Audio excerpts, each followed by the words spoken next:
I felt silly doing that. As I'm sure you know, on November 5th of this year, the United States had a massively consequential election. Contrary to popular belief, the results of this election weren't all bad, specifically when you look at Proposition 4, which passed with almost a 60% majority in our state. As defined on the ballot, Proposition 4 authorizes bonds for safe drinking water, wildfire prevention, and protecting communities and natural lands from climate risk. In this video, I'm going to break down what each of those things means and what they mean for the people of California. A large focus of Prop 4 is on the disadvantaged citizens and communities in California, as well as native populations in California. So I will then talk about the effects the proposition is going to have on them specifically. Finally, I'll talk about politics and how that intersects with our state's resources. It got dark, so I had to stop. But I'm back now, and I'm going to talk to you about what it all means. So this bond allocates money to 8 main things. I'm going to give you a brief overview of each of them, and then I'm going to tell you what they do for the people of California overall. So first, the state allocates $3.8 billion for drought, flood, and water supply. So the state is allocating money to projects that support the production of clean, safe, and reliable drinking water. They're allocating grants to communities with contaminated drinking water. They're increasing water conservation in agricultural and urban areas, and they're allocating money towards drought preparedness and water shortage contingency plans. Next, the state allocates $1.5 billion for forest health and wildfire prevention. So these two things really go hand in hand because healthy forests are less likely to burn, and burned forests are not healthy forests. Some of this funding is also allocated to local and community organizations so they can optimize for fire safety in their own communities. Some of this money is allocated to state forestry agencies so they can do things like reduce wildfire risk in state forests. And they also are going to create state fire academies. Next, the state allocates $1.2 billion for sea level rise and protection of coastal areas. The legislature's primary goal in this section is to build coastal resilience. The main way they're doing that is by restoring coastal habitats, such as subtidal habitats, wetlands, riparian areas, redwood forests, things like that. The restoration of these habitats makes our coast stronger and less susceptible to degradation. Next, the legislature allocates another $1.2 billion for land conservation and habitat restoration. So the legislature's primary goal in this instance is to protect biodiversity and accelerate nature-based climate solutions. Basically, what they're trying to do here is give money to local conservancies, such as the Sierra Nevada Conservancy, and let them do what they can to mitigate the effects of climate change on our state's nature. They put a really big focus in this section on forests and creeks. Next, the state allocates $850 million for energy infrastructure. Here's where the legislation has put a high focus on clean air. The section is pretty short, but they do spend a while talking about intersectionality, putting a high focus on energy projects that also mitigate wildfire risk or also reduce fossil fuels, which thus reduces the effects of climate change on our state overall. Next, they allocate $700 million for parks. The legislature is aiming to increase every Californian's access to parks by creating more of them and making the ones that do exist stronger. The section is great for every Californian as the expansion of trails, bike paths, and local diversity are only benefits for everyone. Next, the state allocates $450 million for extreme heat and protections against it. This money is an attempt at making California as cool in temperature as possible in the face of a warming climate. They're pouring money into initiatives that do things like create green streets and alleyways, and they're also setting up funds to be used in heat emergencies. Finally, California is allocating $300 million for farms and agriculture. California is a giant agricultural state that's feeling the effects of global warming pretty heavily. The legislature, seeing this, is pouring money into farms that promote soil health and other infrastructure that try to mitigate the climate crisis. They're also putting money into the creation of year-round farmers markets, which are a great way to promote the purchase of local goods, which then reduces the carbon footprint of what one is buying because it doesn't have to get shipped across the country to get to your table. In total, the legislature has allotted $10 billion for Proposition 4, and clearly, this money is going to pretty good use. Okay, but what about the disadvantaged communities and native tribes in California? Great question. The legislature defines a disadvantaged community as a community with a median household of 80% less than the area average, or 80% of the statewide median household income. Disadvantaged communities are mentioned in this bill 55 times. We know communities like these are disproportionately affected by climate change and other environmental degradations. They often don't have the resources to support themselves in times of disaster, unlike more wealthy communities where members can pull from their own pockets to adapt. The legislature knows this, though, and allocated 40% of the money in this bill specifically for disadvantaged communities in the state.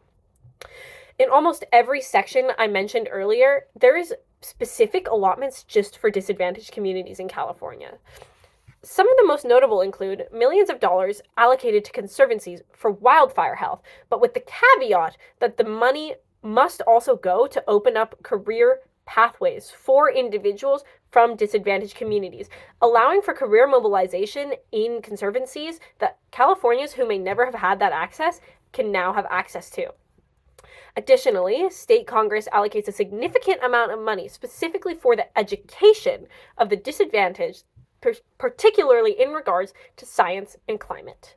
There were also massive allocations for disadvantaged farmers, to the point where almost every allocation for farmers in general stipulates that priority has to go to disadvantaged farmers when lower-level agencies are distributing project funds. Wealthier farmers are often polluters of the environment, putting chemicals in rivers and in the atmosphere to optimize for their own agriculture. One of these things that bigger farmers engage in is tilling, which releases carbon dioxide trapped in soil into the atmosphere, leading to a warming earth and a changing climate, which often makes the smaller farms suffer disproportionately more than larger farms, as they don't have the funds to combat the effects of climate change on their farms. Proposition 4's allocation to smaller and disadvantaged farms is allowing for two things.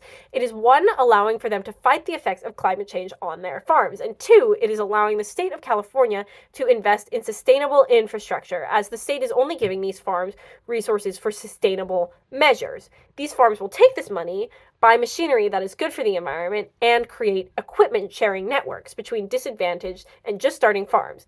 In this way, the state is allowing for a new generation of farmers and a new generation of sustainable farming, while also helping out farmers that may have started out disadvantaged. And then there are the Native American tribes affected by this proposition. The state allocated bucket loads of money to the California tribes to do things like create irrigation and power infrastructure and food processing infrastructure. However, the state recognizes the Native Americans' own sovereignty in creating such infrastructure, and specifically states in the bill that they want the tribes to implement this money in accordance with each tribe's own traditions. The legislation, in a way, is recognizing the Native American way of life is already sustainable and good for the environment, because they don't stipulate anything about sustainability when talking about Native American allocations, while it is a stipulation that almost all of the other allocations to the same populations must be sustainable. Since Proposition 4 is a bill centered around environmental causes, they would never allow something harmful into their legislation, and the lack of environmental stipulation in the Native American sections acknowledges the sustainability of tribal life. Native Americans have been historically oppressed in this country and in our state, first by the Spanish and then the federal government. The millions of dollars that the California legislature is pouring into Native American infrastructure is an attempt to raise voices that have been systematically pressed down for hundreds of years. All of these examples of the legislature's focus on the disadvantaged are only a few out of many. The bill is 15,000 words long, and almost all of them pull to the same focus. And now, we're going to talk about politics. Overall, this bill is a massive leap forward in creating equality in the state. Most people, when they voted on Proposition 4, knew it as a water and wildfire prevention bond only. That's how it's written on the voter guide.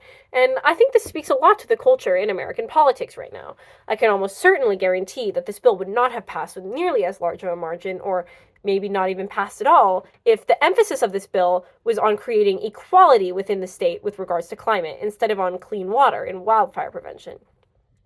All the American people think about is them. The current trend is that they vote for whoever is best for their individual self, without stopping to think about what's best for their state, their country, or their environment. In actuality, this money is going to disadvantaged communities, but the positive impacts will be felt by everyone, something that many voters fail to see when it comes to propositions that use language about equality in their voter guide. Food costs would continue to rise for everyone if farms kept degrading from climate change. Creating sustainable infrastructure in disadvantaged places makes the environment as a whole better for everyone and keeps that disadvantaged community less reliant on environmentally harmful infrastructure. The second a bill becomes about someone else, out of touch with the voter is more likely to vote against it. Because why would they? It doesn't benefit them. The language in the voter guide about clean water talks about clean water for the entire state, when only the disadvantaged are the ones who don't have it. And that's why that bill passed. In today's day and age, politics and natural resource management are intertwined. It's impossible to protect nature without policy. Without continual intervention of the California legislature, California's waterways would probably continue to degrade. Wildfire would continue to ravage our state, and our forests would continue to get smaller and smaller.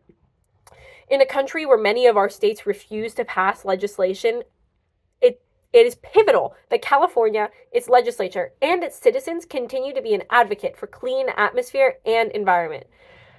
As one of the biggest and most powerful states in America, our country is looking at us and hopefully learning from us too. It's really easy to feel sad about the result of our recent election. The implication of our country's national vote this November may very well have implications on our environment for years and years to come. But I hope that this video has shown you that Proposition 4 was at least one big step in the right direction and can be at least one thing good. Thank you.